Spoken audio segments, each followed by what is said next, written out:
Friday US markets close అయిన దాన్ని బట్టి చూసుకుంటే నిఫ్టీ 200 పాయింట్ల గ్యాప్ అప్ ఓపెనింగ్ చూపెడుతుంది. కానీ లాస్ట్ వీక్ అయితే మాత్రం one of the disaster week for IT stocks అని మనం చెప్పొచ్చు. ఎందుకంటే ఒక్కొక్క ఐటీ స్టాక్ యావరేజ్గా 8 to 10% వరకు డిక్లైన్ వచ్చింది. ఇన్ఫోసిస్ అయితే 10% ఫాలో అయింది. HCl tech 15%, tech Mahindra 17%, TCS 9%. ఇలా చాలా స్టాక్స్ అయితే మాత్రం బ్యాడ్ ఫేజ్లో లాస్ట్ వీక్ అయితే మాత్రం మనం చూడగలిగాం. లాస్ట్ వీక్లో వార్ అప్డేట్స్ పరంగా కూడా కొన్ని నెగిటివ్ అప్డేట్స్ కనిపించడంతో మినిమం డిక్లైన్ అయితే మాత్రం మనం చూడగలిగాం. కానీ కరెంట్లీ గిఫ్ట్ నిఫ్టీ 200 పాయింట్ల గ్యాప్ అప్ ఓపెనింగ్ కనపడుతుంది. ఫ్రైడే మన మార్కెట్స్ క్లోజ్ అయిపోయిన తర్వాత యూఎస్ మార్కెట్స్ రియాక్షన్ ఎట్లా వచ్చింది అది మనం డిఫరెంట్గా డిస్కస్ చేయాలి. అండ్ నెక్స్ట్ వన్ వచ్చేసరికి యూఎస్ వాళ్ళు చైనా మీద ఒక బిగ్ డెసిషన్ తీసుకొచ్చారు.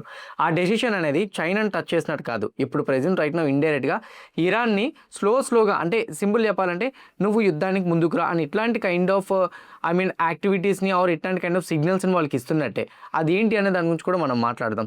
రిలయన్స్ రిజల్ట్స్తో పాటు యాక్సిస్ బ్యాంక్ రిజల్ట్స్ కూడా వచ్చినాయి. అండ్ ఇప్పుడు నేను రికార్డ్ చేసిన టైంకి 2 రిజల్ట్స్ వచ్చేస్తున్నాయి కాబట్టి క్లియర్ కట్గా డిస్కస్ చేద్దాం. వీటి బట్టి ఏమైనా మార్కెట్స్ని మండే పాజిటివ్ సైడ్ బూస్టప్ చేయొచ్చా అని చెప్పి. ఈ రోజు నైట్కి పాకిస్తాన్కి యూఎస్ వాళ్ళు విజిట్ చేయబోతున్నారు. ఇరాన్ వాళ్ళు కూడా విజిట్ చేశారు. కానీ ఇద్దరి మధ్య డిస్కషన్స్ ఉండవు అని చెప్పి ఇరాన్ వాళ్ళు అయితే చెప్తున్నారు. మరి విజిటింగ్ ఎందుకు అది కూడా క్లారిటీగా మనం మాట్లాడుకోవాలి కదా.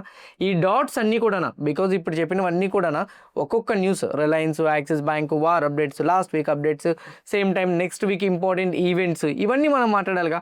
వీటన్నిటిని కనెక్ట్ చేసి ఒకే వీడియోలో నేను మీకు చేసి పెడతాను. అయితే పాయింట్ ఏంటంటే మీ అందరికి అడిగేది ఒకటే, వీడియో చూసినప్పుడు ఏ పాయింట్ ఆఫ్ వ్యూ అయినా కానీ నేను మా టీం మీకు ఎఫర్ట్స్ పెట్టామని అనిపిస్తే డెఫినెట్గా వీడియోని లైక్ చేయండి. ఛానల్ ఇంకా సబ్స్క్రైబ్ చేసుకోకుండా వీడియో చూస్తూ ఉంటే ఛానల్ కూడా సబ్స్క్రైబ్ చేసుకోండి. ఇదే వీడియో మీ ఫ్రెండ్స్ ఆర్ మీ రిలేటివ్ షేర్ చేస్తే హెల్ప్ అవుతుంది అనుకుంటే వాళ్ళు కూడా షేర్ చేయండి. నా without any delay let's get into our weekly analysis report. Guys మీ అందరికి ఒకటి చెప్పాలి, వీక్లీ అనాలిసిస్ మనం మాట్లాడుకుంటునేటప్పుడు పేరులోనే ఉంది వీక్లీ. అంటే నెక్స్ట్ 1 వీక్ మార్కెట్ ఎలా ఉందన్న దాని గురించి మనం డిస్కస్ చేస్తున్నాం. నెక్స్ట్ 1 వీక్ మార్కెట్ అంటే ఆబ్వియస్లీ పాస్ట్ వీక్ ఏం జరిగిందో కూడా మనం మాట్లాడుకోవాలి. ఎందుకంటే పాస్ట్ వీక్లో టెక్నికల్గా మార్కెట్స్ ఏమైనా ఇంపార్టెంట్ సపోర్ట్ లెవెల్స్ని బ్రేక్ చేసినాయి అనుకోండి, ఈ వీక్ రికవరీ అవుతునేటప్పుడు ఆ సపోర్ట్ లెవెల్ అనేది రెసిస్టెన్స్ లెవెల్గా యాక్ట్ చేస్తుంది. సో దట్స్ వై ఏమైనా క్రూషియల్ సపోర్ట్ లెవెల్స్ని బ్రేక్ చేస్తున్నా లేదని మనం తెలుసుకోవాలి.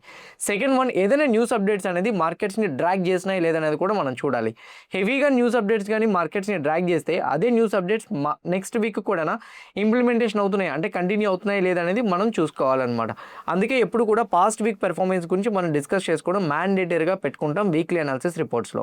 లాస్ట్ వీక్ ఏం జరిగిందన్న దాని గురించి మాట్లాడుకుంటే ఒకసారి చార్ట్లో చూద్దాం. నిఫ్టీ 50 అయితే మాత్రం మండే అండ్ ట్యూస్డే 2 రోజులు అయితే మాత్రం ఇక్కడ మీరు క్లియర్గా చూడండి. So little bit bullish shade move అవడానికి ట్రై చేస్తున్నాయి. అండ్ కాకపోతే వెన్స్డే, థర్స్డే, ఫ్రైడే 3 రోజులు కూడా మార్కెట్ బీరిష్ షేడ్ వచ్చినాయి. ఇందులో బీరిష్ షేడ్ రావడానికి ఫస్ట్ వన్ ఐటీ స్టాక్స్ హెవీగా డ్రాగ్ చేసినాయి. హెచ్సిఎల్ టెక్ ఒక రోజు 10% ఫాల్ అయింది, దాని తర్వాత 5% వరకు ఫాల్ వచ్చింది. ఇన్ఫోసిస్ 2 రోజుల్లో 10% పైన కరెక్షన్ వచ్చింది. టెక్ మహీంద్రా 15% వరకు కరెక్షన్ వచ్చింది. ఇట్లా చాలా కంపెనీస్లో హెవీ డిక్లైన్ కనిపించడంతో మనకి లాస్ట్ 3 డేస్లోని ఫాల్ అయితే చూడగలిగాం. ఎప్పుడైనా గుర్తుపెట్టుకోండి, ఒక వెయిటేజ్ సెక్టర్ వల్ల హెవీ ఫాల్ వస్తే next week other weightage sectors ఆ సెక్టర్కి సపోర్ట్ చేస్తే పర్వాలేదు, లేకపోతే మాత్రం ఆ ఫాల్ కంటిన్యూ అవ్వడం చాలా తక్కువ ప్రాబబిలిటీస్ ఉంటాయి. అంటే లాస్ట్ వీక్ వచ్చే ఫాల్ ఐటీ సెక్టర్ వల్ల మాత్రమే మేజర్గా కనపడుతుంది కాబట్టి ఈ వీక్ కూడా అదే ఐటీ సెక్టర్ ఫాల్ అయితే ఇంకా కంటిన్యూ అవుతుంది. లేదనుకోండి రిమైనింగ్ సెక్టర్ సపోర్ట్ చేయలేదుగా, అట్లీస్ట్ అవైనా నెగిటివ్ సైడ్ టర్న్ అవ్వాలి. సో అవి నెగిటివ్ సైడ్ టర్న్ అవుతాయి లేదనేది రిజల్ట్స్ అనాలిసిస్ గురించి చెప్తాను, అప్పుడు మీకు అర్థమవుతుంది. ఇప్పుడున్న డేటా ప్రకారంగా అయితే మాత్రం పాస్ట్ వీక్ పెర్ఫార్మెన్స్ బట్టి అయితే మాత్రం ఓన్లీ ఐటీ స్టాక్స్ వల్ల మార్కెట్ డ్రాగ్ అయిందని మనకు అర్థమవుతుంది. సెకండ్ వన్ వచ్చేసరికి న్యూస్ అప్డేట్స్. వార్ పరంగా అయితే మాత్రం ఇద్దరి మధ్య కూడా సీజ్ ఫైర్ ఒప్పందం అనేది జరగలేదు. ఇద్దరి మధ్య అంటే ఎవరిద్దరి మధ్య? యుఎస్ ఇరాన్ మధ్య సీజ్ ఫైర్ ఒప్పందం జరగలేదు. కానీ యుఎస్ వాళ్ళు మాత్రం ఇప్పటికీ కూడా అగ్రెసివ్ స్టేట్మెంట్స్ రిలీజ్ చేస్తున్నారు. వదిలిపెట్టబోమని, ఇరాన్ షిప్స్ని వదలమని, అండ్ అట్లనే ఇరాన్ని ఏ టైంలోనైనా అటాక్ చేయడానికి సిద్ధంగా ఉండడానికి మేము ఉన్నామని, అండ్ మేము ఉన్నాము అని మాత్రం మీరు మర్చిపోకూడదని చెప్పేసి ఎప్పటికీ కూడా ఇరాన్ దగ్గర అంటే ఇరాన్ వార్షిప్స్ వెళ్తున్న దగ్గర అయితే మాత్రం మా వార్షిప్స్ని కూడా అక్కడ పెట్టామని ట్రంప్ ఇప్పటికీ నెగిటివ్ స్టేట్మెంట్ చేస్తున్నారు. అందువల్ల 94 దగ్గర లాస్ట్ వీక్ క్లోజ్ అయిన క్రూడ్ ఆయిల్ 105 దగ్గర ఈ వీక్ క్లోజ్ అయినట్టయితే మాత్రం మనం చూసాం. అదొక రీజన్. అంటే క్రూడ్ ప్రైస్ పెరగడం, ఐటీ స్టాక్స్ ఎర్నింగ్స్ నెగిటివ్గా రావడం, గ్లోబల్ అన్సర్టెనిటీస్ కంటిన్యూ అవ్వడం, అంటే ఇండియన్ రూపీ వీక్ అవ్వడం, గ్లోబల్ పరంగా మార్కెట్స్ డౌ జోన్స్ ఇవన్నీ కూడా వాలటైల్గా రియాక్ట్ అవ్వడం, వీటి వల్ల మార్కెట్లో డ్రాప్ అయితే చూసాం. టెక్నికల్గా మార్కెట్ ఇంపార్టెంట్ సపోర్ట్ లెవెల్స్ ఏవైనా బ్రేక్ అయినాయనంటే మీ అందరికి గుర్తుందని నేను పాయింట్ మాట్లాడా. లాస్ట్ టైం బీరిష్ మూమెంటం స్టార్ట్ అయిన డే February 3rd. అక్కడి నుంచి రీసెంట్గా లో బౌన్స్ బ్యాక్ అయింది ఏదైతే ఉందో ఆ హై టూలో నేను ఫిబొనాకీ డ్రా చేశాను. అందులో డ్రా చేసినప్పుడు స్ట్రైట్ అవే మార్కెట్ ఫాల్ అయిన తర్వాత ఓకే మీరు చూస్తే స్ట్రైట్ అవే మార్కెట్ ఫాల్ అయిన తర్వాత అండ్ 50% లైన్ బ్రేక్ చేయడానికి ట్రై చేసి 61.8% లైన్ కూడా బ్రేక్ చేయడానికి ట్రై చేసినప్పుడు బ్రేక్ చేయలేకపోయింది. రివర్స్ అవుతూ 38.2% లైన్ దగ్గర క్లోజ్ అయింది. ఎనీహౌ ఈ లైన్ బిలో క్లోజ్ అయ్యి ఉంటే మాత్రం నెక్స్ట్ వీక్ అది బీరిష్ మొమెంటం కంటిన్యూ చేస్తుందని మనం అనుకునే వాళ్ళని, కానీ ఆ లైన్ బ్రేక్ అవ్వలేదు కాబట్టి వరీ అవ్వాల్సిన అవసరం లేదు. అంటే వచ్చిన ఫాల్ మాత్రం జస్ట్ బీరిష్ టర్న్ అవుతున్నానని చెప్పడానికి.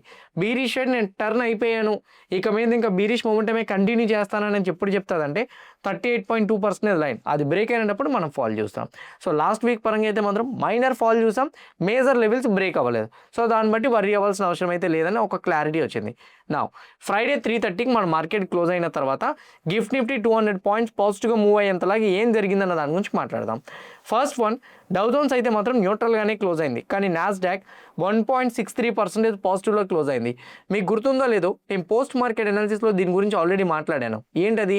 సో మాట్లాడింది పాయింట్ ఏంటంటే ఇంటెల్ కంపెనీ యొక్క ఎర్నింగ్స్ అనేవి పాజిటివ్గా వచ్చినాయి. దానివల్ల ఇంటెల్ స్టాక్ 20% పెరిగింది. ఇంటెల్ స్టాక్ 20% పెరగడం మన ఐటీ స్టాక్స్ని కూడా కొంతవరకు బూస్టప్ చేయొచ్చు. మేబీ ఐటీ స్టాక్స్ ఏడిఆర్స్లో అంటే యూఎస్ మార్కెట్లో మన ఐటీ స్టాక్స్ కొన్ని ట్రేడ్ అవుతాయి కదా, వాటిలో రీకవరీ కనిపించవచ్చు. ఆ రీకవరీ వల్ల మనకి గిఫ్ట్ నిఫ్టీ పాజిటివ్ ఓపెనింగ్ అయితే మాత్రం చూపెడుతుందేమో అనేది నా ఒపీనియన్. ఇప్పుడు క్లియర్గా నేను మీకు చెప్తాను. ఏడిఆర్స్ని చూడండి, మన ఇండియన్ స్టాక్స్ అమెరికాలో ట్రేడ్ అయినవి. ఇన్ఫోసిస్ లాస్ట్ డే అంటే ఫ్రైడే ఎలా క్లోజ్ అయిందో చూడండి, 6.93%, Wipro 1.68%, 7% almost Infosys company negative side వస్తే ఇక్కడ చూడండి ఇన్ఫోసిస్ 0.62% నెగిటివ్లో క్లోజ్ అయింది. అంటే 6.5% రికవరీ అయిపోయింది. ఇంటెల్ కంపెనీ ఎర్నింగ్స్ పాజిటివ్గా రావడంతో obviously US tech related companies ఏ కంపెనీస్ ఎర్నింగ్ పాజిటివ్స్గా వచ్చినా అది మన ఇండియన్ ఐటీ స్టాక్స్ మీద పాజిటివ్ ఇంపాక్ట్ చూపిస్తుంది. ఎందుకంటే మన ఇండియన్ ఐటీస్కి మేజర్ ప్రాజెక్ట్స్ అన్నీ కూడా యూఎస్ టెక్ రిలేటెడ్ కంపెనీస్ నుంచే వస్తాయి కాబట్టి వాటి ఎర్నింగ్స్ కూడా మనకి చాలా important.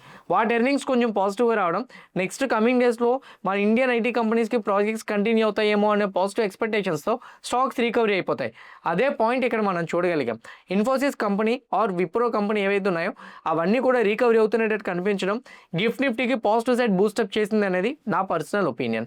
This the first one GIFT Nifty gap up opening చూపించడానికి. దీన్ని బట్టి weekly analysis yesterday previous weekly analysis మనం మాట్లాడుకునేటప్పుడు పాస్ట్ వీక్ది ఏ స్టాక్స్ వల్ల ఫాలో అయిందని చెప్పాం, ఐటీ స్టాక్స్ వల్ల. ఈరోజు అదే ఐటీ స్టాక్స్ రీబౌండ్ అవుతున్నాయి అనేటప్పుడు నిఫ్టీ రీబౌండ్ అవుతుందా లేదా? అవుతుంది. అందుకే గిఫ్ట్ నిఫ్టీ మనకి 200 పాయింట్లు గ్యాప్ అప్ ఓపెనింగ్ చూపెడుతుంది. నా ఇప్పటికీ కూడా మార్కెట్లో వాలటాలిటీ కంటిన్యూ అవుతుంది అనేది నా ఒపీనియన్. ఐటీ స్టాక్స్ రికవరీ అవుతున్నా దానికి కారణాలు ఏంటనేది 1 by 1 చెప్తాను. ఫస్ట్ వన్ ఇండియన్ రూపీ 94.25 దగ్గర ఉంది. రూపీ ఇలా వీక్గా ఉన్నంత వరకు ఎఫ్ఐఐ సెల్లింగ్ సైడ్ ఉంటూనే ఉంటారు. ఫ్రైడే ఒక్కరోజు ఎఫ్ఐఐ 8,827 కోట్లు సెల్ చేశారు. నాకు తెలిసి ఆ సెల్లింగ్ అంతా కూడా ఐటీ స్టాక్స్ వల్ల వచ్చిందేమో అనేది నా ఒపీనియన్. అండ్ డిఐ అయితే మాత్రం 4,700 crores మార్కెట్లో ఇంజెక్ట్ చేయడం జరిగింది. బట్ డిఐ ఇంజెక్ట్ చేసిన నెంబర్ కన్నా ఎఫ్ఐఎస్ అవుట్ఫ్లో చేసిన నెంబర్ అయితే మాత్రం 2 times ఉందన్నమాట. దాని ప్రకారంగా చూసుకుంటే ఐటీ స్టాక్స్లో హ్యూజ్ వేల అమౌంట్ని విత్డ్రా చేశారేమో అనేది నా ఒపీనియన్. ఈ ఎఫ్ఐఎస్ ఇంతలాగా ఎందుకు కన్వర్ట్ చేస్తున్నారనంటే రూపీ వీక్గా ఉండడం కూడా. రూపీ వీక్గా ఉండేటప్పుడు ఎఫ్ఐఎస్ ఎప్పుడు కూడా ఇండియన్ మార్కెట్స్లోకి ఇన్ఫ్లోస్ కింద చేసుకోరు, అవుట్ఫ్లోనే చేస్తారు. అది కూడా అనదర్ రీజన్ మన ఇండియన్ మార్కెట్స్ ఇప్పుడు ప్రెజెంట్ రైట్ నా వాలటాలిటీ ఎక్కువగా క్రియేట్ చేయడానికి. కమ్యూనిటీస్లోకి వెళ్ళి నేను క్రూడ్ ప్రైస్ని చూస్తే 105 దగ్గర ఇప్పటికీ చూపెడుతుంది. Brent oil crude oil WT అయితే మాత్రం $94.40 per barrel చూపెడుతుంది. ప్రెజెంట్ రైట్ నా $105 per barrel ఏదైతే ఉందో క్రూడ్ ఆయిల్ అంటే బ్రెంట్ ఆయిల్ వచ్చేసరికి ఇది మార్కెట్ని డ్రాగ్ చేస్తుంది అనేది నా పర్సనల్ ఒపీనియన్. అంటే వాలటాలిటీని ఎక్కువ క్రియేట్ చేయొచ్చు.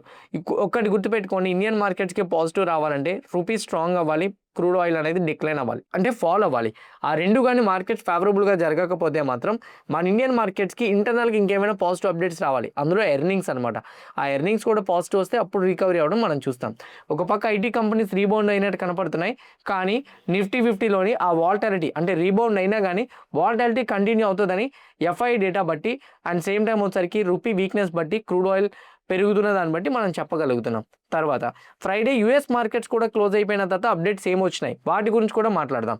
ఫస్ట్ వన్, ఇరాన్ వాళ్ళు వచ్చేసరికి ఇస్లామాబాద్ అంటే పాకిస్తాన్కి విజిట్ చేస్తున్నట్టు ఇరాన్ ఫారెన్ మినిస్టర్ అయితే మాత్రం ఒక అప్డేట్ ఇచ్చారు. అండ్ అంతేకాదు ఇంకో న్యూస్ ఛానల్లో కూడా నేను చూసినప్పుడు టెహ్రాన్ నుంచి ఇస్లామాబాద్కి స్టార్ట్ అయ్యారు ఇరాన్ యొక్క ఫారెన్ మినిస్టర్ అని అప్డేట్ వచ్చింది.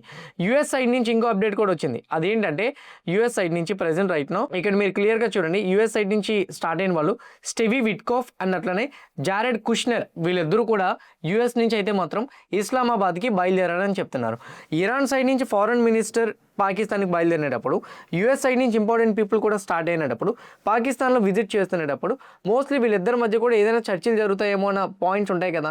కానీ ఇరాన్ వాళ్ళు ఏం చెప్పారు తెలుసా, నేను కేవలం విజిట్ చేస్తుంది ఒక నార్మల్గా 3 కంట్రీస్ టూర్ 3 days. సో అందులో పాకిస్తాన్ కూడా ఒక పార్ట్. పాకిస్తాన్కి ఈరోజు నేను విజిట్ చేస్తున్నాను, నేను పాకిస్తాన్తో పర్సనల్గా మాట్లాడడానికి వెళ్తున్నాను మా కంట్రీ డెవలప్మెంట్స్ గురించి, అంతే తప్ప మేము యూఎస్తో మీట్ అవ్వడానికి అయితే మాత్రం వెళ్ళట్లేదని చెప్పారు. యూఎస్ వాళ్ళు మాత్రం ఇరాన్ వాళ్ళతో ఏ టైంలోనైనా చర్చలు ఉండొచ్చేమో అనే ఎక్స్పెక్టేషన్స్తో వెళ్తున్నారు. దానికి కారణం కూడా పాకిస్తాన్ వాళ్ళే. మీరు రండి, వీళ్ళతో నేను మాట్లాడతాను, ఒప్పిస్తాను, ఇద్దరి మధ్య కూడా నేను ఒప్పందం కుదిరిపిస్తాను అని చెప్పి పాకిస్తాన్ వాళ్ళు వీళ్ళని అయితే మాత్రం తీసుకొచ్చారు.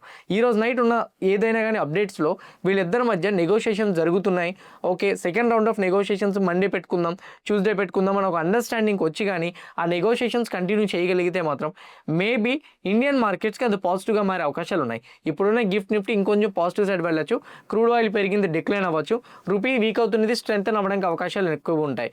ఎప్పుడు ఇక్కడ వీళ్ళిద్దరి మధ్య నెగోషియేషన్స్ కోసం అట్లీస్ట్ మేము కూర్చుంటామని చెప్తే, ఇది ఇట్లా ఉంటే ట్రంప్ అయితే మాత్రం కొన్ని అగ్రెసివ్ స్టేట్మెంట్స్ చేశారు. ద ఫస్ట్ స్టేట్మెంట్, ఇంటర్వ్యూలో ట్రంప్ నిన్న అడిగినప్పుడు అయితే మాత్రం న్యూక్లియర్ వెపన్ని మీరు ఇరాన్ మీద యూజ్ చేస్తారా, నేను ఎందుకు యూజ్ చేస్తాను, ట్రంప్ చెప్పిన సమాధానం, నేను ఎందుకు న్యూక్లియర్ వెపన్ యూజ్ చేస్తాను, ఇరాన్ ఆల్మోస్ట్ వైపౌట్ చేశాను, ఇంత వైపౌట్ చేసేటప్పుడు మళ్ళీ న్యూక్లియర్ వెపన్ యూజ్ చేయాల్సిన అవసరం అయితే మాకు లేదు. ఇంకోటి, ఏ దేశం కూడా న్యూక్లియర్ వెపన్ యూజ్ చేయడానికి అయితే మాత్రం అనుమతి అయితే మాత్రం లేదు, ఎందుకంటే వేరే దేశానికి అది బిగ్గెస్ట్ డిస్రప్షన్ క్రియేట్ చేస్తుంది కాబట్టి అట్లాంటి కైండ్ ఆఫ్ సిచ్యువేషన్ని ఎప్పుడు తీసుకురాకూడదు అనుకుంటున్నానని చెప్పి ట్రంప్ చెప్పారు. దాని తర్వాత ట్రంప్ ఇంకోటి కూడా చెప్పారు, అక్కడ ఉన్న కొంతమంది సెక్రటేరియన్స్కి చెప్తున్న దాని ప్రకారంగా ఇరాన్ సైడ్ నుంచి ఏ షిప్స్ అయినా కానీ స్ట్రైట్ ఆఫ్ హార్మోజ్ నుంచి కంటిన్యూ అయితే మాత్రం ఇమీడియట్గా షూట్ చేయండి అండ్ ఎవరిని కూడా వదిలిపెట్టద్దు అని చెప్పి ట్రంప్ చెప్పారని చెప్పి అక్కడ ఉన్న సెక్రటరీస్ కొంతమంది అయితే మాత్రం చెప్తున్నారు. క్లియర్ కట్గా ఇక్కడ వీడియో మీరు చూస్తుంటే అర్థమవుతుంది. ఆన్ ద అదర్ సైడ్ ఇంకోటి కూడా ఉంది, గల్ఫ్ ఆయిల్ యొక్క అవుట్పుట్ అనేది 57% వరకు డిక్లైన్ అయిందని చెప్తున్నారు. బికాజ్ ఈ యొక్క ఆయిల్ షార్టేజ్ అనేది ఇప్పుడు కాదు, ఇంకా టైం తీసుకోవడానికి అవకాశాలు ఉంటాయని కూడా చెప్తున్నారు. అంటే గల్ఫ్ నుంచి ఆయిల్ ప్రొడ్యూస్ చేసి సప్లై చేసి నార్మల్ కండిషన్కి రావాలంటే కొన్ని మంత్సే టైం తీసుకుంటుంది, ఆ రీస్టోరేషన్ మొత్తం కూడా కంప్లీట్ అవ్వాలంటే అని చెప్పి న్యూస్ అప్డేట్స్ కూడా వస్తున్నాయి. ఆన్ ద అదర్ సైడ్ ఇంకో అప్డేట్ కూడా ఉంది, టెహ్రాన్ వాళ్ళు అయితే మాత్రం ఇరాన్ సైడ్ నుంచి మళ్ళీ ఎయిర్పోర్ట్లో ఫ్లైట్స్ ఫ్లై అవ్వడానికి అయితే మాత్రం స్టార్ట్ చేశామని చెప్తున్నారు. ఇది ఎప్పుడు స్టార్ట్ చేస్తారు, ఇరాన్లోని టెన్షన్స్ నెలకొనలేకపోతే అప్పుడు స్టార్ట్ చేస్తారు. ఒక పక్క ఇరాన్ వాళ్ళు మరి ఎందుకు ఎయిర్పోర్ట్స్ని మళ్ళీ ఓపెన్ చేశారు, ఫ్లైట్స్ రన్వే మీద మళ్ళీ కూడా స్టార్ట్ అవ్వడానికి ఎందుకు రెడీగా ఉన్నాయని అప్డేట్ ఇస్తున్నారు. అండ్ ఇంకో పక్క వచ్చేసరికి యూఎస్ వాళ్ళు మేము న్యూక్లియర్ వెపన్స్ని ఏమి యూజ్ చేయమని చెప్తున్నారు. ఇంకో పక్క ట్రంప్ అయితే మాత్రం డీల్ కుదుర్చుకోవడం కోసం మా వాళ్ళు పంపించామని చెప్తున్నారు. ఇరాన్ వాళ్ళేమో ఆన్ ద అదర్ సైడ్ చెప్తున్న దాని ప్రకారంగా మేము అక్కడికి వెళ్ళింది కేవలం మీట్ అవ్వడానికి, పాకిస్తాన్ వాళ్ళు మీట్ అవ్వడానికి తప్ప మేము నెగోషియేషన్స్ చేయమని చెప్తున్నారు. ఇరాన్ని లొంగదీయడం కోసం ఇప్పుడు యూఎస్ ఇంకో బిగ్ స్ట్రాటజీ కూడా క్రియేట్ చేసింది. అంటే వీళ్ళు నెగోషియేషన్స్ కోసం పాకిస్తాన్ వస్తున్నారు, న్యూక్లియర్ వెపన్ యూజ్ చేయని చెప్తున్నారు. అండ్ అలానే స్ట్రైట్ ఆఫ్ హార్మోజ్లో ఏ షిప్స్ అని వెళ్తే ఇరాన్ని అడ్డు పెట్టండి అండ్ ఇరాన్ షిప్స్ని కూల్ చేయండి అని చెప్తున్నారు. అంటే ఇరాన్ మీద ఎకనామిక్ ప్రెజర్ని క్రియేట్ చేయడం కోసం షిప్స్ని కూల్చాలనే క్లారిటీ ట్రంప్కి అయితే మాత్రం ఉంది. అయితే దీన్ని కూడా వినరు, ఎందుకంటే ఇరాన్ వాళ్ళు ఆల్టర్నేటివ్ వేస్ నుంచి సీ రూట్స్ నుంచి షిప్స్ని పంపిస్తున్నారు. ఎక్కడే పంపిస్తున్నారు, చైనా వాళ్ళతో, అది కూడా ఆపేస్తే బాగుంటుంది కదా. అదే ఇప్పుడు ప్రెజెంట్ రైట్ నో ట్రంప్ చేసింది. ఏంటంటే యాజ్ ఆఫ్ నో ట్రంప్ తీసుకొచ్చిన decision, China based oil refinery companies ఏవైతే ఉన్నాయో వాటన్నిటి మీద కూడా శాంక్షన్స్ని విధించారు. What is mean by sanction, China based ఆ కంపెనీస్ ఏవైతే ఉన్నాయో ఆయిల్ రిఫైనరీస్, వీళ్ళ దగ్గర నుంచి క్రూడ్ తీసుకొని వాళ్ళు ఆయిల్ రిఫైనరీ చేసుకొని పెట్రోల్ డీజిల్ బయట అమ్ముతుంటారు. ఏ కంట్రీస్కైనా కానీ ఆ చైనా ఆయిల్ రిఫైనరీ కంపెనీస్ దగ్గర కానీ ఆయిల్ కానీ కొంటే వాళ్ళకి మీద మేమైతే శాంక్షన్స్ని విధిస్తామని చెప్పారు. What is mean by sanction, ఎవరైనా కానీ ఆ కంట్రీలతో బిజినెస్ చేస్తే, లెట్స్ ఏ మీరు చైనా అనుకోండి, మీతో నేను బిజినెస్ చేశాను అనుకోండి, మేమే శాంక్షన్ విధించారు, మీతో నేను బిజినెస్ చేస్తే నేను మరి యూఎస్తో బిజినెస్ చేయడం కుదరదు. అంటే యూఎస్ తోటి నా బిజినెస్లోనే ఆపేసుకుంటాను అనుకుంటేనే మీతో బిజినెస్ చేయాలి. సో నాకు యూఎస్తో బిజినెస్ క్లిక్ అవుతున్నాయి అనుకోండి, మీతో నేను చేయడం మరి అవ్వదు. ఓకే. సో నేనేం చేస్తాను, మిమ్మల్ని వదిలేసుకొని వాళ్ళతో ప్రయారిటీ పెట్టుకుంటాను. ఇప్పుడు ప్రెజెంట్ రైట్‌లో చైనాకి చెక్‌మేట్ పెట్టాడు ఇతను. చైనా సైడ్ నుంచి ఎటువంటి రియాక్షన్ ఇంకా రాలేదు. ఏమొస్తదనేది వీకెండ్‌లో తెలుస్తది. చైనా ప్రెజెంట్ రైట్ నౌ అయితే మాత్రం రియాక్షన్ ఇవ్వలేదు కాబట్టి యూఎస్ వాళ్ళైతే మాత్రం ఇరాన్ దగ్గర నుంచి ఆయిల్ తీసుకుంటున్నారు. వాళ్ళు వేరే సీ రూట్స్‌ని యూజ్ చేస్తున్నారు. ఆ సీ రూట్స్ నుంచి చైనా వాళ్ళు కొంటున్నారు. అందుకు వాళ్ళ మీద మేము శాంక్షన్స్‌ని విధిస్తున్నామని చెప్పి యూఎస్ వాళ్ళైతే మాత్రం ఒక స్టేట్మెంట్ రిలీజ్ చేశారు. దీనికి చైనా ఏం చెప్తది? మేము కంటిన్యూ చేస్తాము, లేదా మేము ఈ యుద్ధంలో పాల్గొంటాము అని అంటదా? లేకపోతే చైనాకైతే ఇష్టం లేదు యుద్ధంలో పాల్గొనడం. సో అంటదా? లేకపోతే ఏం చేస్తది అనేది ఈ వీకెండ్‌కి చాలా ఇంపార్టెంట్. ప్రెజెంట్ అప్డేట్స్ పరంగా అయితే మాత్రం ఇప్పటికీ కూడా అన్సర్టెనిటీస్ అలానే ఉన్నాయి. కానీ నైట్‌కి కానీ, రేపు మార్నింగ్ కానీ, ఏదైనా కానీ నెగోషియేషన్స్ కోసం ఇద్దరు డిస్కస్ చేసుకోవడానికి అంగీకరించారని చెప్పినా కానీ మండే 200 పాయింట్ల గ్యాప్ అప్ కాస్త 300 నుంచి 350 పాయింట్ల గ్యాప్ అప్కి వెళ్ళిపోతుంది.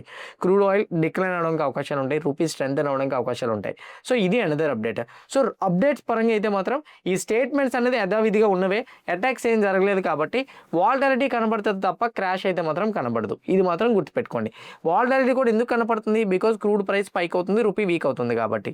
ఓకే, ప్రెజెంట్ ఉన్న అప్డేట్స్ ప్రకారంగా వాల్టాలిటీ కనపడుతుంది. అండ్ ఇంకోటి, ఇండియన్ మార్కెట్స్లో గిఫ్ట్ నిఫ్టీ గ్యాప్ అప్ చూపించడానికి ఇంకో రీజన్ కూడా మనకి యాడ్ అయింది. అదేంటంటే రిలయన్స్ రిజల్ట్స్ కూడా వచ్చినాయి. రిలయన్స్ రిజల్ట్స్ పరంగా చూస్తే క్వార్టర్ అండ్ క్వార్టర్లో చూడండి, లాస్ట్ టైం క్వార్టర్లీతో కంపేర్ చేసుకుంటే టాప్ లైన్ అయితే మాత్రం ఇంప్రూవ్మెంట్ కనిపించింది. అండ్ ప్రీవియస్ క్వార్టర్లీతో కంపేర్ చేసుకుంటే 2,18,138 నుంచి 3,25,290కి వచ్చింది. And even complete annual report పరంగా చెక్ చేసుకున్నా కానీ ఇంప్రూవ్మెంటే వచ్చింది.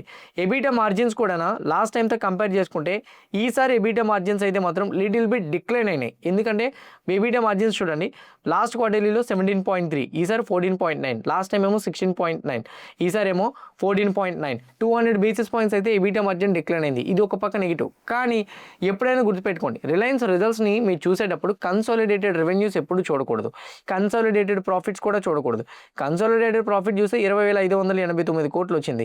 అండ్ లాస్ట్ ఇయర్తో కంపేర్ చేసుకుంటే ఈసారి డిక్లైన్ వచ్చింది. కానీ యాన్యువల్ రిపోర్ట్స్లో అయితే మాత్రం ఎక్కువగానే వచ్చింది. కానీ క్వార్టర్ అండ్ క్వార్టర్లోని లాస్ట్ ఇయర్ ఇదే క్వార్టర్లీతో కంపేర్ చేసుకుంటే తక్కువే వచ్చింది. అప్పుడు మీరు ఎప్పుడైనా ఏం చేయాలి, సెపరేట్ సెగ్మెంట్స్ మీరు చూడాలన్నమాట. సెపరేట్ సెగ్మెంట్స్ అంటే ఏంటి? రిలయన్స్కి 3 బిజినెస్లు ఉన్నాయి. ఒకటి జియో, ఇంకోటి రీటైల్, ఇంకోటి ఆయిల్ అండ్ కెమికల్. ఈ 3 చూసుకోవాలి. జియో ప్లాట్ఫామ్స్ పరంగా చూసుకుంటే రెవెన్యూ లాస్ట్ టైం కన్నా ఈసారి మంచిగానే ఇంప్రూవ్ అయిందని కనపడుతుంది మనకి.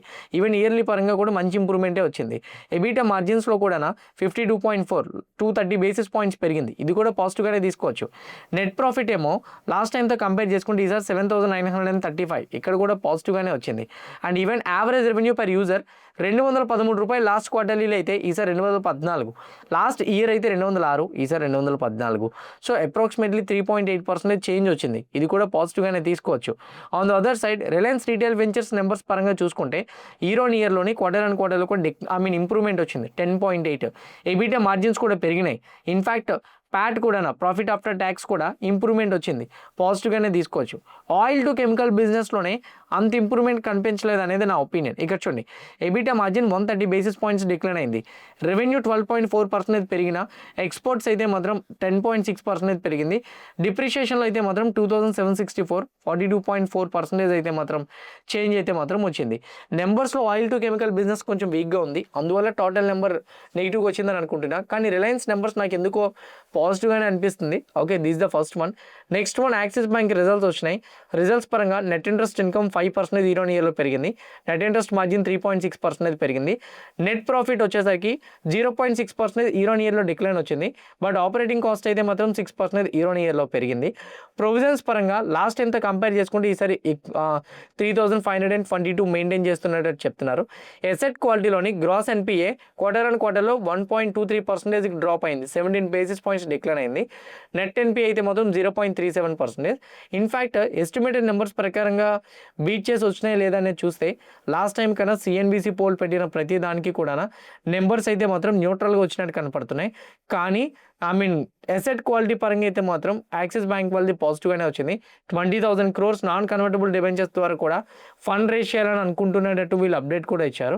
గ్రాస్ స్లిపేజెస్ కూడా లాస్ట్ టైంతో కంపేర్ చేసుకుంటే ఈసారి కొంచెం డిక్లైనే వచ్చింది. అండ్ బోర్డు కూడా 35,000 డెట్ ఇన్స్ట్రుమెంట్స్ ద్వారా, సేమ్ టైం ఈక్విటీ షేర్స్ ద్వారా QAP 20,000 ద్వారా ఫండ్ రేస్ చేయడానికి అప్రూవల్స్ కూడా వచ్చాయి అని చెప్తున్నారు. ₹1 per share ఫైనల్ డివిడెండ్ కూడా ఇచ్చారు. యాక్సిస్ బ్యాంక్ న్యూట్రల్ విత్ పాజిటివ్గా వచ్చినాయి. రిలయన్స్ మాత్రం కొంచెం పాజిటివ్గానే వచ్చినాయి. ఈ రెండు కూడా మరీ నెగిటివ్ అయితే రాలేదు, పాజిటివ్గానే వచ్చినాయి. నా ఈ వీక్ మార్కెట్స్ని టెక్నికల్గా మనం ఎలా చూడాలి అక్కడికే వద్దాం. సో నేను మీకు స్ట్రైట్ అవే చెప్పక్కర్లేదు, నార్మల్గా నేను మీకు చెప్తున్నాను చూడండి.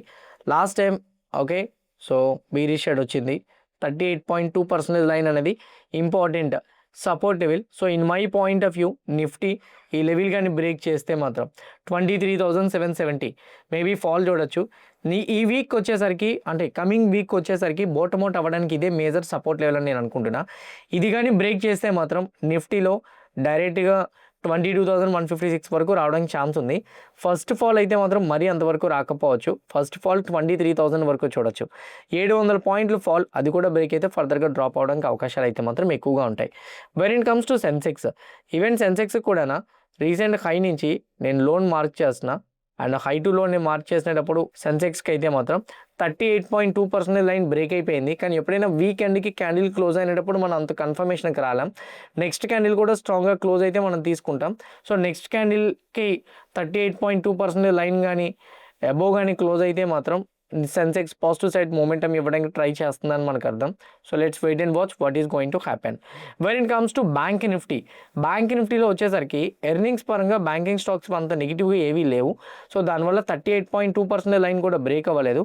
54,430 అనేది ఇంపార్టెంట్ సపోర్ట్ లెవెల్. ఎనీథింగ్ ఆ సపోర్ట్ లెవెల్ బ్రేక్ చేస్తే మనం ఫాల్ చూసే ఛాన్స్ ఉంది.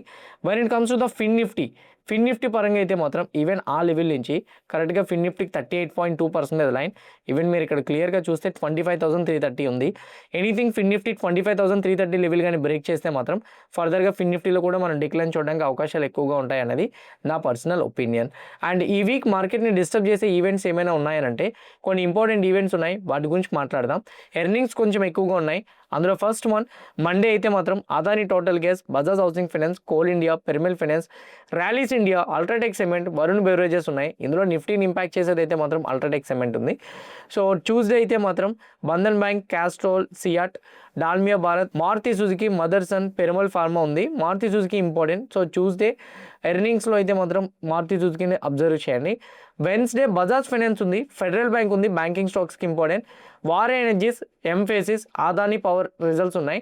థర్స్డే అయితే మాత్రం euro area inflation data, UK interest data, euro area interest rate decision కూడా రాబోతుంది. And same time US GDP, US initial jobless claims data కూడా రాబోతుంది థర్స్డే వచ్చేసరికి. థర్స్డే ఎర్నింగ్స్ లేవు, కానీ ఫ్రైడే అయితే మాత్రం కొటెక్ బ్యాంక్ అండ్ సిడిఎస్ఎల్ ఉంది. సాటర్డే అవి వీకెండ్ కాబట్టి మనం వరీ అవ్వాల్సిన అవసరం లేదు. ఈ వీక్లో మేజర్ న్యూస్ అప్డేట్స్ అయితే మాత్రం వెన్స్డే బజాజ్ ఫైనాన్స్, ట్యూస్డే వచ్చేసరికి మారుతి సుజుకి, అండ్ మండే వచ్చేసరికి అల్ట్రాటెక్ సిమెంట్. ఈ మూడు కూడా కొంచెం ఇంపార్టెంట్. నిఫ్టీ 50కి మేబీ లిటిల్ బిట్ చేంజ్ చేయొచ్చు, లేదా ఆ స్టాక్స్లో మీరు ఎఫ్ అండ్ ఓ పొజిషన్స్ అని క్యారీ ఫార్వర్డ్ చేస్తున్నా కొంచెం కాషియస్గా అయితే మాత్రం ఉండండి. When it comes to the bitcoin important resistance లెవెల్ని బ్రేక్ చేయలేకపోతుంది. అయితే అలా బ్రేక్ చేయకుండా అక్కడే కన్సల్టేషన్ అవ్వడం కూడా మనం పాజిటివ్ ఎన్విరాన్మెంట్గా తీసుకోవచ్చు. ఎందుకంటే ఒక రెసిస్టెన్స్ లెవెల్ దగ్గరికి వెళ్ళిన తర్వాత మార్కెట్ కన్సల్టేషన్ అయితే మనం అది కొంచెం పాజిటివ్ ఎక్స్పెక్ట్ చేయొచ్చు.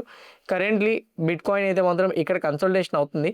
78,155 లెవెల్ కానీ బిట్ కాయిన్ బ్రేక్ చేస్తే మాత్రం డైరెక్ట్ 84,000. నా ఒపీనియన్ ప్రకారంగా ఇక్కడ ఇంకో 2-3 రోజులు కన్సల్టేషన్ అయితే బ్రేక్ డౌన్ కానీ బ్రేక్అవుట్ కానీ మనం చూడడానికి ఛాన్సెస్ ఉంటాయి. ఎనీథింగ్ బ్రేక్అవుట్ అయితే మాత్రం మనం పాజిటివ్ సైడ్ చూస్తాం, బ్రేక్ డౌన్ అయితే నెగిటివ్ సైడ్ చూస్తాం. సో ఏం జరుగుతుంది అనేది మనం వెయిట్ చేస్తే కానీ మనకు ఒక క్లారిటీ అనేది ఉండదు. ఆన్ ద అదర్ సైడ్ గోల్డ్కి చాలా ఇంపార్టెంట్. ఈ 2 డేస్లో కానీ ఎక్కడైనా సీజ్ ఫైర్ని ఎక్స్టెండ్ చేస్తున్నామనో, లేకపోతే సీజ్ ఫైర్ని అంగీకరించుకుంటున్నాం, నెగోషియేట్ చేసుకుంటాము సీజ్ ఫైర్ గురించి అని చెప్పి కానీ ఏదైనా కానీ డిస్కషన్స్ కనపడితే మాత్రం గోల్డ్ డ్రాస్టిక్గా పెరిగిపోతుంది. లేదు అని అనుకుంటే మాత్రం గోల్డ్కి ఇంపార్టెంట్ సపోర్ట్ లెవెల్ ఉంది. అండ్ కరెంట్లీ గోల్డ్కి ఉన్న సపోర్ట్ లెవెల్ అయితే మాత్రం 4,653. ఎనీథింగ్ ఈ సపోర్ట్ లెవెల్ కానీ బ్రేక్ చేస్తే మాత్రం గోల్డ్ బ్రేక్ డౌన్ అయితే మాత్రం ఫర్దర్గా ఫాల్ అయితే కనపడుతుంది. గోల్డ్ ఇప్పుడు పెరుగుతుందా తగ్గుతుందా అనేది ఇప్పుడు నెక్స్ట్ 2 డేస్ మీద ఆధారపడి ఉంటుంది. నాకు తెలిసి అయితే మాత్రం గోల్డ్ మోస్ట్లీ కన్సల్టేషన్ ఫేజ్లో ఉండిపోతుంది అనుకుంటున్నా. ఎందుకంటే వార్ పరంగా అటాక్స్ ఏం జరగట్లేదు. అటాక్ జరిగితే గోల్డ్ డ్రాస్టిక్గా పడుతుంది, అటాక్ జరగకుండా సీజ్ ఫైర్ అనౌన్స్మెంట్ చేస్తే డ్రాస్టిక్గా పెరుగుతుంది. ఆ రెండు జరగట్లేదు. ఓకే, సో ఒకరోజు జరుగుతుందని ఒకరోజు జరగదని ఇట్లానే ఉండడంలో వాలటిలిటీ కంటిన్యూ అవుతుంది. నెక్స్ట్ వన్ వచ్చేసరికి సిల్వర్ పరంగా అయితే మాత్రం 76 లెవెల్ అనేది చాలా ఇంపార్టెంట్. కరెంట్లీ సిల్వర్లో 76 బిలో ఆల్మోస్ట్ అవడానికి ట్రై చేస్తుంది. ఎనీథింగ్ దాని బిలో అలానే ఉంటే మాత్రం సిల్వర్ ఫర్దర్గా ఫాల్ రావడానికి అవకాశాలు ఎక్కువగా ఉంటాయి. ఓకే, సో ఇది మేజర్గా అప్డేట్. మార్కెట్ గోల్డ్, సిల్వర్, బిట్ కాయిన్లో మీరు యాక్టివ్గా ట్రేడ్ చేద్దామని అనుకుంటే ఇక్కడ మీకు చూపిస్తున్నాను చూడండి డెల్టా ఎక్స్చేంజ్. అండ్ ఈ అకౌంట్ మీరు ఓపెన్ చేసి ట్రేడ్ చేసుకుంటే విత్ లెవరేజ్తో ట్రేడ్ చేసుకోవచ్చు. ఈరోజు Sunday, okay Saturday. So but మీరు ఎంసెక్స్లో అయితే మాత్రం ట్రేడ్ చేయడం కుదరదు, కానీ వీటిలో సాటర్డే, సండే కూడా ట్రేడ్ చేసుకోవచ్చు. 24/7 గోల్డ్ యాక్టివ్గా ఇందులో ట్రేడ్ అవుతుంటుంది. వీటిలో మీరు ట్రేడ్ చేసుకుంటే సడన్ మూమెంట్స్ని మీరు మిస్ అవ్వరు. సేమ్ టైం వచ్చేసరికి ట్రేడ్ చేసుకోవడం కూడా ఈజీ ఉంటుంది. ఎక్స్పైరీ డేట్ ఉండదు అండ్ లెవరేజ్ కూడా ఉంటుంది, మీకు హెల్ప్ అవుతుంది. కింద కామెంట్ బాక్స్లో లింక్ ఇస్తున్నా, ఆ లింక్ క్లిక్ చేసి అకౌంట్ ఓపెన్ చేసుకోండి, మీకైతే హెల్ప్ అవుతుంది. ఇప్పటి వరకు ఉన్న వీక్ అప్డేట్స్ అయితే ఇవి. ఇందులో ఏమైనా ఇంప్రూవ్మెంట్స్ ఇంకా కనపడితే మండే ప్రీ మార్కెట్ ఎనాలిసిస్లో మీకు కవర్ చేస్తాను. ఇప్పటివరకు విన్న ప్రతి న్యూస్ అప్డేట్, ప్రతి ఎనాలిసిస్ మీకు హెల్ప్ అయింది అనుకుంటే వీడియోని లైక్ చేసి ఛానల్ సబ్స్క్రైబ్ చేయండి. ఇదే వీడియో మీ ఫ్రెండ్స్ ఆర్ మీ రిలేటివ్ షేర్ చేస్తే హెల్ప్ అవుతుంది అనుకుంటే వాళ్ళు కూడా షేర్ చేయండి. See you all Monday morning at 8 AM in pre-market analysis. Happy weekend everyone. Bye-bye.